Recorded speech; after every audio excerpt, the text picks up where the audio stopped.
Circle interview. The New York Video Games Critics Circle aims to give back to low-income students from the Bronx, whether that be by talking about, writing about, or playing video games. You may be very familiar with one of our board directors or board members who has constantly proven their dedication to service and mentoring. One of our board members, Reggie Fils-Aimé, aka the Reginator, recently published his autobiography, in which he shared several stories about his childhood, his experience in the Bronx, his college experiences, and also his professional career at several businesses, such as Pizza Hut, Panda Express, and most famously, Nintendo. I recently wrote a review about his autobiography entitled Disrupting the Game, and today I am here to speak with the author himself. Hi, Reggie. Hi there. How are you? Good to be with you. Thank you so much for having me. I'm doing okay. Thank you so much for asking. So I'm going to start off with one of the most simplest questions from this interview. Why this book and why now? So the reason for the book is that I believe I've got a compelling personal story to share. I've got a compelling business story to share. I've got lessons that I've learned, sometimes painfully, through my career. And the purpose of the book is to share these lessons, to give others the benefit of my own personal journey in the hopes that they can apply these lessons to their own journey, whether it's a journey in business, a journey through academics as they try and determine what it is that they want to do moving forward.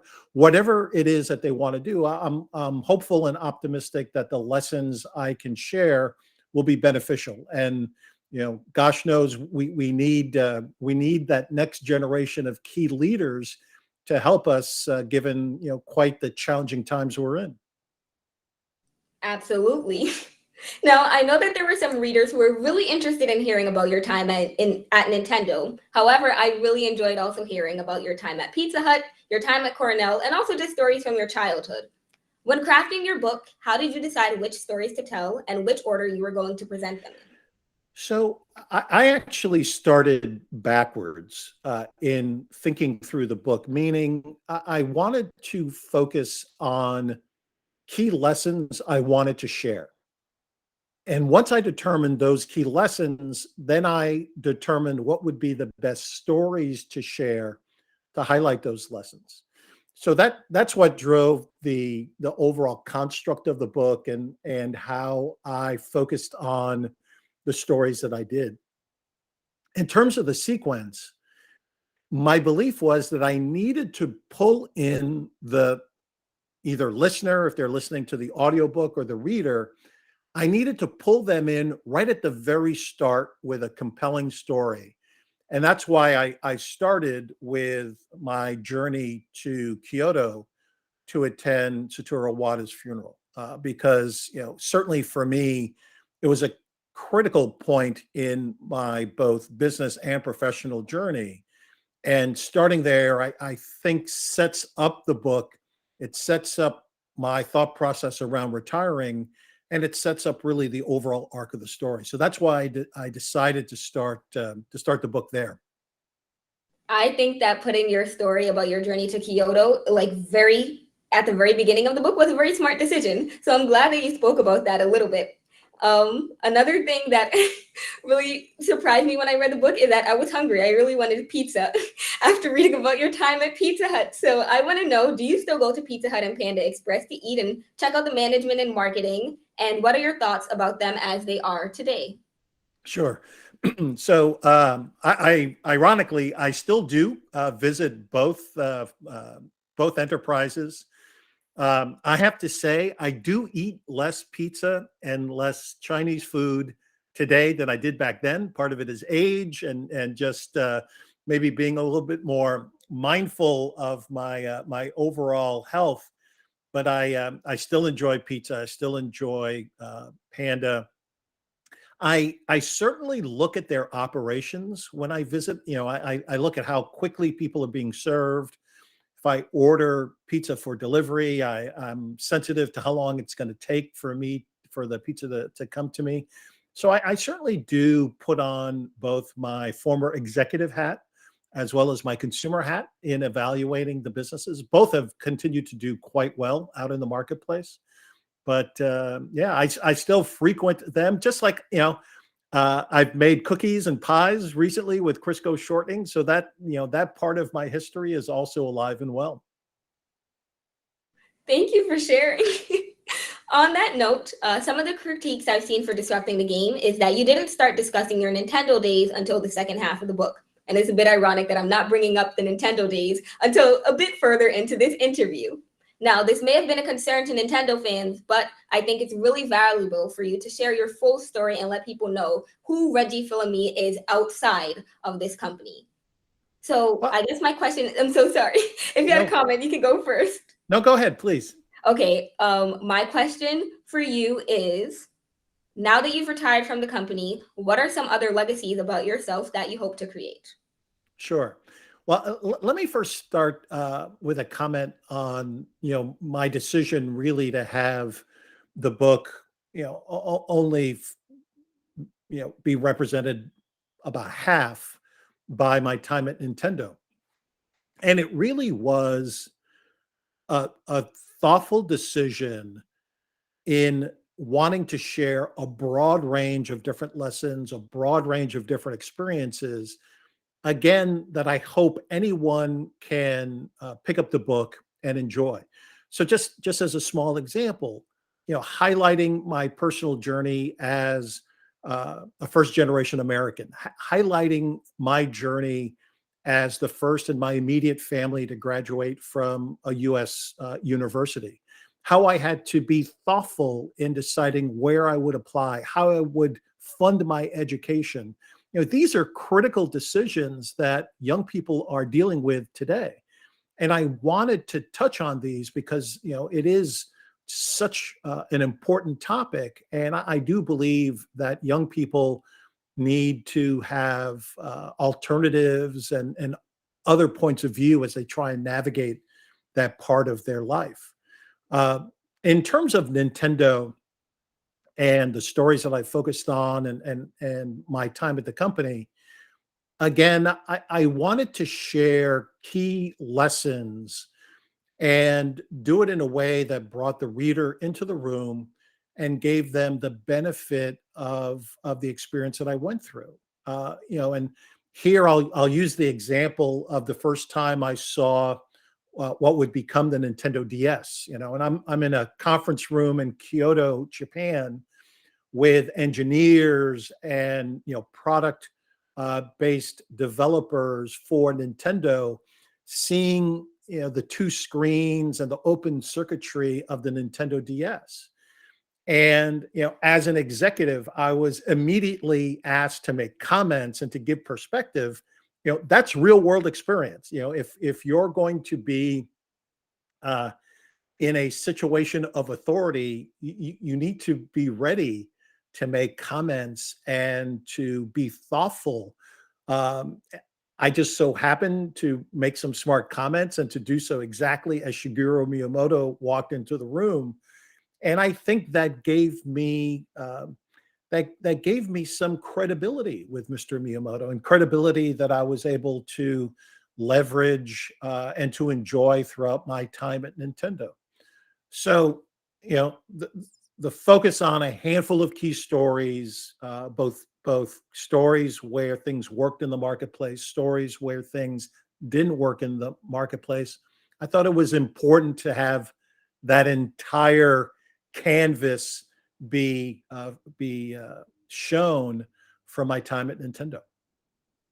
Thank you for sharing. I know I agree with everything that you said. I also think by adding a lot of your own stories from your personal life and your days before Nintendo, that all counts as who you are and what decisions you made as a business owner. All of that doesn't leave just because you go to a different company. So by getting to read about that before we ever jump into the Nintendo days, which everybody, associates you with, we get to know like, well, who is Reggie outside of this? And that's a really important part, having an identity that I completely agree. I also believe that sharing the stories of me playing my early Nintendo games, that it's important to highlight that, because I do believe part of what enabled me to be successful, not only at Nintendo from a business perspective, but at Nintendo in terms of the personal relationships I had with key executives and the relationships that I had with fans, is that I knew the industry from the point of view of being a player. I think all of that is critically important and is part of my success with the company. I agree. I think anybody who's going to work with people or making decisions that are going to impact individual should understand like how those persons are going to be impacted and how they feel like by those decisions as well, you know? So I think I love that you used to play the Nintendo games as well. I love that you shared the stories about how you used to play with your son and whatnot. I think that all went into what made you such a key such a key figure at Nintendo and somebody who was able to shake things up for the better. Thank you. No problem. On the next note, one of the most important lessons that I took from your book is that sometimes it is necessary to go against the grain or do things in an untraditional way in order to get things done. Sometimes, though, I worry that this will be met with labels such as too outspoken or too aggressive. Especially as a young Black woman who is aware of these stereotypes, I'm learning to make myself comfortable in spaces where I may not be wanted. And I know that you are aware of these stereotypes as well, especially as you were in roles that would traditionally expect somebody to be outspoken and aggressive. My question for you is, how do you balance disrupting the game while being aware of the criticisms you may receive? And how do you embrace your identity as you balance those two things? That's a great question. I think it's important to understand business journey. Your position is different, and the way you need to act and behave is different as you go through that journey. And just to give a few examples, when I was early in my career at Procter and Gamble and really learning my craft, learning what it meant to be an effective business person, an effective marketer, I really needed to ask thoughtful questions. I needed to absorb as much as possible. So as a result, inherently, you're more in a situation where you're taking in information, and there still are opportunities to be disruptive, to take different approaches. But truly, early in your career, it's much more learning and benefiting from the experience that is shared with you.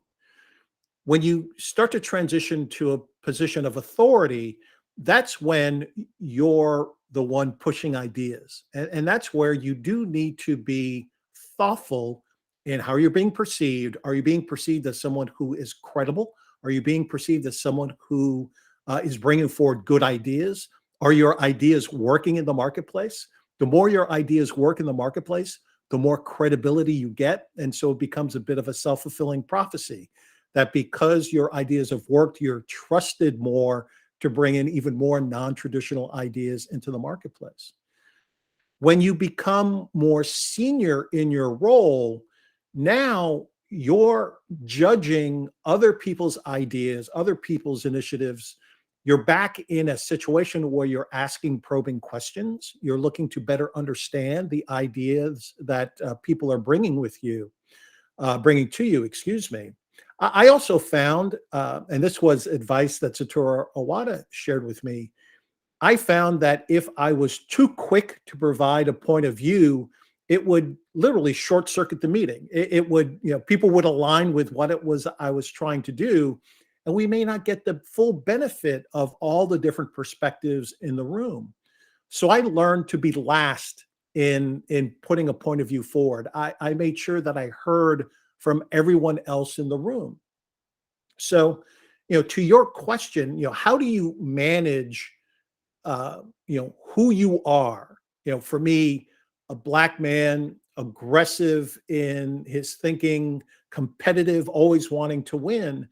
I needed to balance my activity. I needed to balance my approach throughout my career, recognizing the situation I was in, recognizing what would be the best way to get to a proper solution for the problem that we were facing at that point, and always being thoughtful of getting the best feedback and the best information from others that were involved with the decision. Thank you for sharing. I know I'm especially going to internalize all of that advice as I continue building my career and getting more experiences, making myself more comfortable. I know one small thing that I've been trying to do is like wear my natural hair out in settings where I might think I need to be professional or straighten my hair to do that. So I'm glad to hear about your experiences, and just thank you for being so open and honest about that. Absolutely. You have to go back to all of the photos of me with my big afro. I just, I find that as I've gotten older, by keeping my hair short, I'm able to hide more of the gray. So that's why I don't wear my hair long the way I used to. But I can't wait to find those pictures with your afro. oh, they're out there on the internet. They are out there on the internet. I'm definitely going to look them up after. Now, back to the topic, because I could talk about hair all day, but I know that's not what we're all here for. Towards the beginning of the book, you speak about mentors and sponsors, the former being somebody who can guide you, give you advice, and answer questions, the latter being somebody who can advocate on your behalf when you aren't in the room. A lot of individuals from marginalized communities lack the sponsors that are needed to advance their careers. So, what advice do you give to young professionals that may find themselves in such a situation? And furthermore, what advice do you give to those who hold positions of power and want to serve as sponsors for young people? So I'll start with the second part first. I think it's critically important for individuals who have been effective during their journey, whether it's a business journey or a personal journey. I think it's critically important that they extend their hand, that they give back to others in the community and to help younger people uh, be successful on their own journey. It's critically important. That's why I call it out in my book that I had very effective coaches, very effective mentors, very effective sponsors. It's important to recognize that and to acknowledge that. And that's why I call them out specifically in my book. Um, those who have been effective need to help that next group of leaders on their own journey. Now, as a mentee, as a person who is looking for support, I think I believe it's critically important to identify people that you feel you can learn something from, and to reach out to them, to connect with them, and to ask them questions, and to ask if they'd be willing to share knowledge and share the benefit of their experience. I believe that's the best way for a mentee slash mentor relationship to begin. I think it's awkward if someone just comes out and says, "Will you be my mentor?" I think mentorship is built over time, and it's built over positive experiences. But reaching out and asking questions, asking to benefit from someone else's experience, I think that's always going to be welcome. And that's how I encourage young people to try and engage in a mentor mentee type of relationship. Um, I would also say to be respectful of the other person's time, right? It's easier to ask for 5 minutes or 10 minutes than to try and get someone to commit to an hour of being helpful. And it's simply because we all have a lot of different things going on in our lives.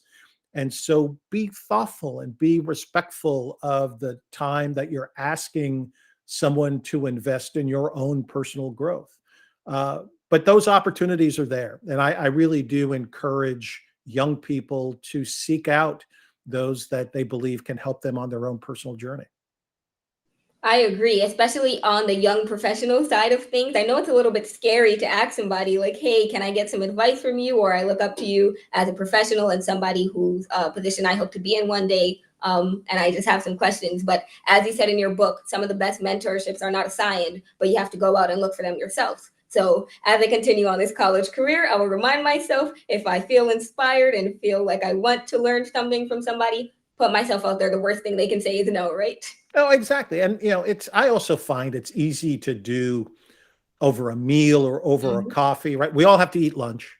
We all want to take a break in that that mid morning time, and just taking 5 minutes, 10 minutes to engage in that conversation, to benefit from that other person's experience. Those are easy ways to get the relationship started. I'm gonna have to try to ask somebody for coffee sometime, but There also you I'm gonna go. have to figure out my coffee order. There you go. I'll get it soon. Next question, we're almost done. So you started at Nintendo as somebody who didn't have as much gaming experience, and I know it can be a little scary entering a field you don't have much experience in. What advice do you give to somebody who might be trying to leave their comfort zone in such a drastic way? I think it's critically important to be curious, right? To ask questions, uh, to know that you're going into a situation that you don't have all the answers, but hopefully you can ask smart questions to penetrate and understand a particular issue, or to uncover an opportunity that the new company or the new organization has. I find the most effective way to begin that journey is just by asking questions, asking smart questions.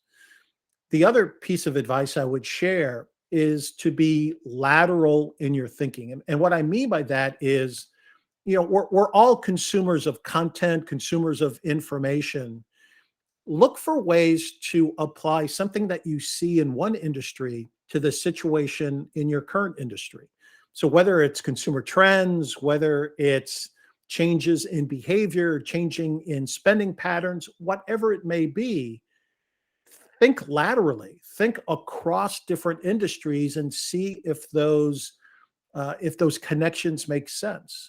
So those would be just a couple quick examples that I would use if I were transitioning from one industry to a next, in order to quickly get up to speed, to quickly generate some key insights, and to quickly generate possible ideas that can work for the new company or the new organization. Mr. Reggie, I have to say the first piece of advice that you gave about accepting that you might not know, but you can ask questions really sticks with me, because some of the best advice I've received in my entire life has been from one of my drama teachers who said, "You do not know." And I think that's okay. And I think you adding on and saying that's okay is going to like help me tremendously as I accept I can learn. And it's okay if I need to do that learning as I continue. So thank you so much for sharing that.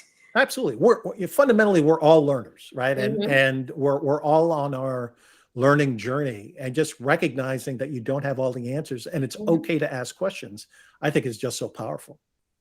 I think also goes back to the idea. I know somebody said to me earlier this school year, is there ever a way to really master anything? Because once you accept that, like you think, well, I know everything, there's really nothing else to do. What's the point? But when you really sit back and say, no, there's something else I can learn. Well, I may know everything about this, but maybe I can learn how to transfer this to another area, as you were saying. Or like, I know this is so crazy. I did theater for middle school and high school and completely switched career paths. So I'm finding a way to incorporate the arts in, humanities or STEM, things like that. It's really sometimes a challenge, but I think it can be done. So this really Absolutely. stuck with me. I know it can be done.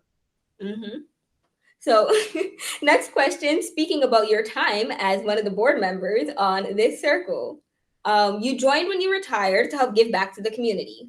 What do you like about it, and where do you see the critic circle going in the future? Yeah. So it was very important for me to give back to exactly in the community where I live the first 8 years of my life. To be able to give back to key neighborhoods in the Bronx, to be able to give back, and really just to tell young people in that community that I was them and they can be me, right? That they can be me as long as they apply themselves, as long as they challenge themselves, as long as they continue on their own positive and productive journey, they can achieve, whatever they want. And so being in the position to engage there in parts of the Bronx and Lower Manhattan was just so important for me. And I treasure the opportunity that Harold and the board have given me to be engaged. The toughest part, candidly, has been that with the pandemic, I haven't been able to physically be there as much as I wanted to be. We've had to do a lot of it through Zoom, through a screen, and that's okay, right? The technology is working from that perspective.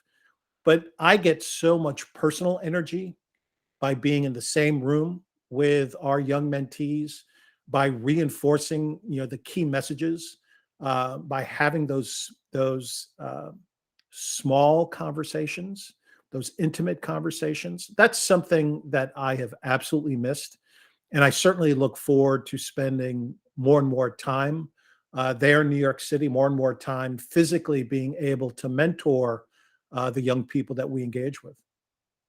I really hope that can happen again sometime soon. Because I remember I mentioned earlier in the interview where you came on a Google Meet similar to this one and spoke to children not only from the shelter I was staying in, but other Bronx work shelters. It was just super inspiring to see somebody who came from a somewhat similar position in such a position of power, but also seeing other children in the virtual room who, like, we really aren't allowed to interact with other people in the shelter as much. So seeing them on Zoom and seeing like we all have similar aspirations and goals was like really, like, I don't know. I think things happen when they need to happen. And at the time that we had that Google Meet, I really needed to see that this is not a permanent situation. We can I mean, I have it in me. Everybody has it in them to push themselves and be something better and get themselves out of this situation. So I really hope that we can do it in person again soon, because I know you. I think a lot of the points that you're bringing up are very true. I guess having those small conversations are incredibly important.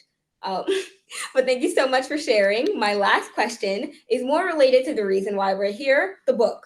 So I wanted to ask you, what did you think about the process of book writing and then publishing? And would you write another book? So the process of writing and creating the book is just so incredibly hard. Um, the This book actually was not the first book idea that I tried to get published. The very first book idea was this thought of all the real world skills uh, you internalize, all of the real world skills that you accumulate by playing video games. So the concept is, you're playing strategy oriented games, and it's helping you develop your strategic thinking. You're playing multiplayer games, and it's helping you with your verbal communication skills by talking with your teammates. And I had very specific examples in key skills, the games that reinforce these skills. And I took it to a variety of different publishers.